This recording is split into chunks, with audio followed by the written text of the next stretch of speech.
and we want to talk a little bit about mental health and human rights. And I have two guests joining me on set this morning, Miss Anella Singh and Stephanie Sankar, both LLB honors students from Hugh Wooding Law School.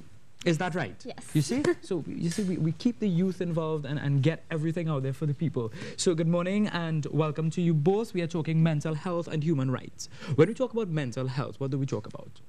Mental health has to deal with the well-being of a person. Psychological, emotional well-being, and mentally healthy people are usually people who are generally happy and content in their life, and they carry on very high-functioning lives. And we talk about mental health and human rights. What exactly are we talking about? Well, when we talk about mental health, we really look at vulnerable groups. We look at groups that may not be protected through legislation as much as we would like them to be, and therefore they are prevented or prevented from enjoying all of the benefits of their human rights. Right. And as young people who graduated from law school, what do you want to see happen? Well, what we want to see happen is that we really want to bring awareness to certain issues. We really want to highlight human rights. And with the Human Rights Law Clinic of the Hugh Wooding Law School, our roles are to advocate and to bring public awareness, public education. So the projects that we have really are geared towards just informing the public, shedding light on the conversation, and really making sure that this is brought to the forefront. Because when you mental health, people tend to make fun of it, and they would laugh at people who may be having a mental illness or something, but we don't ever seem to have a conversation on, how do we prevent that from happening? And that's what we are trying to do at the Hugh Wooding Law School. We are trying to raise awareness and get people to raise their words. Raise your voice now, so 20 years down the line, someone doesn't have to wonder where they lost their voice in history.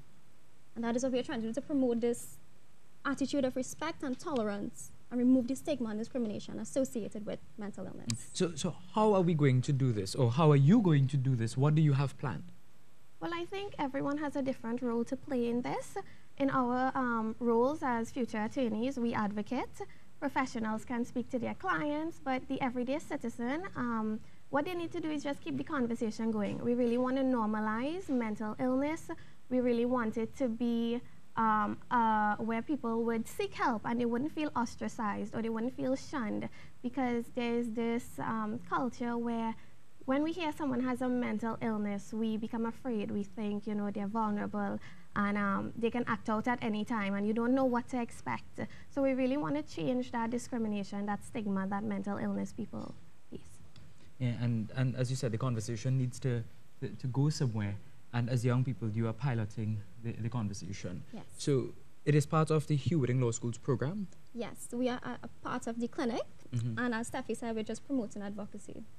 And is it because you have to do it, or it's something that you are passionate about? No, this is something I'm very passionate about, because I think this group of mentally ill people are a very vulnerable group in society, and they need a voice. They need someone to speak up for them, and I think we should all do it. You don't have to be an attorney to be an advocate for human rights and for mental health problems especially. Anyone can do it. And how do you feel as young people being able to stand here and talk about this and get the conversation going? I mean, it's not a conversation we have often. Yeah, well, that is really, this is a great experience for us leading up to what we will be doing in the future. We intend to advocate for those who can't advocate for themselves. So to be able to start so early and to be able to advocate for a group that is very important and that we see very prevalent right now. There's a conversation about whether we are equipped to deal with persons who have mental illness. So to start this conversation from now, it's very rewarding. What do you want for the people who have mental health issues?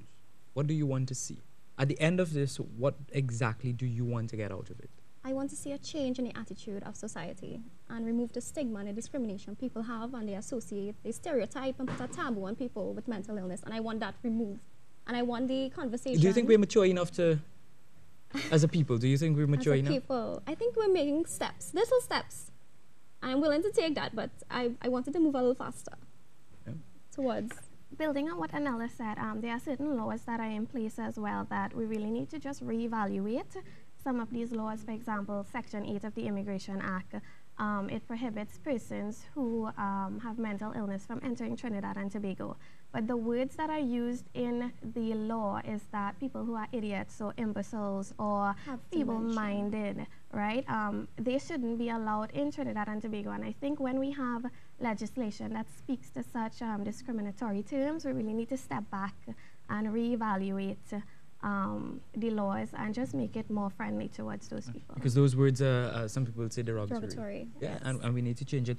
Anella, Singh, Stephanie, Sankar, thank you both for coming on. I think that this is a good conversation for people to get involved with. And this series on human rights will continue tomorrow. Tomorrow we're talking about sexual harassment in the workplace and human rights. And on Friday we're talking about LGBTQIA issues and human rights.